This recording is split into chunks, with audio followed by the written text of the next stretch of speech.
ปี2025ด่านภาษีสากลภูเกือแขวงอัตตปือ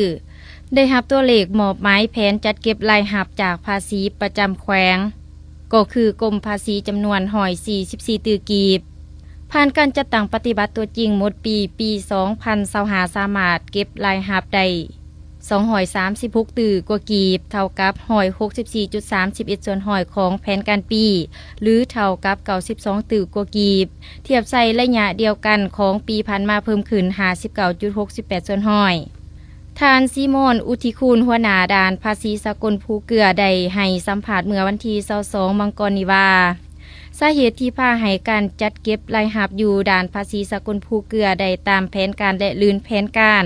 แม่นย้อนได้รับการสีนำอย่างไกลชิดติดแทดจากคณะภาคคณะนำศูนย์กลางและท้องถิ่นบวกกับความเป็นเอกภาพและการร่วมมือจากภาคส่วนที่เกี่ยวข้องที่สำคัญแม่นย้อนความเอาใจใส่และความรับผิดชอบสูงต่อหน้าที่ที่ได้รับมอบหมายของเจ้าหน้าที่ภาษีประจำด่านจึงเฮ็ดให้มีผลสำเร็จหลายด้าน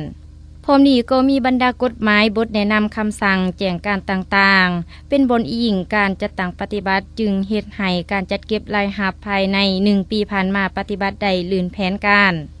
ท่านซีโมนอุทิคูลหัวหน้าด่านภาษีสากลภูเกือแขวงอัตตปือได้ให้ฮู้ตื่มอีกว่าปี2026นี้ทางภาษีประจำด่านภูเกือจะสืบต่อการนำภาษีนำด่านการเมืองแนวคิดให้พนักงานรัฐกรด้วยหลายรูปการโดยการเผยแพร่เสื่อมซึมคำสั่งและระเบียบการต่างๆที่ภาครัฐวางออกในแต่ละระยะเพื่อให้เขาเจ้ามีแนวคิดอุ่นเอียงทุนเทียงเสื่อมันต่อการนำพานับถือระเบียบวินัยมีความสามัคคีกันเป็นเอกภาพในทุกด้านมีความหาวหันและสามารถเฮ็ดหล่นหน้าที่ที่คันถึงมอบหมายให้เพิ่มทวีเวียกงานป้องกันความสงบขอบเขตภายในด่านและนอกด่านให้มีความนักแน่นเข้มแข็งปราศจากซองบางและหับประกันใดโตกฎหมายระเบียบการกำหนด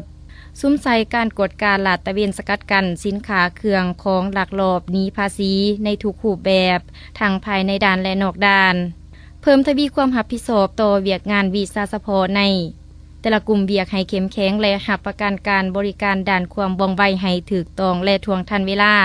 สู่ส่วนจัดเก็บรายรับให้ได้ตามขาดหมายที่ทางการจัดมอบหมายให้เอาใจใส่ปฏิบัติต่อกองประชุมของกรมภาษีฉบับเลขที่16289ทับกพศลงวันที่25ธันวาคม2024ให้ได้รับหมากผลสืบต่อเลี้ยงท่วงสาสางระบบ IM8 และ IM5 ที่ยังค้างสาสางในปีผ่านมาสืบต่อเสนอหากรมภาษีเกี่ยวกับการจดรับจดจ่ายเงินมอบที่ยังค้างสาสาง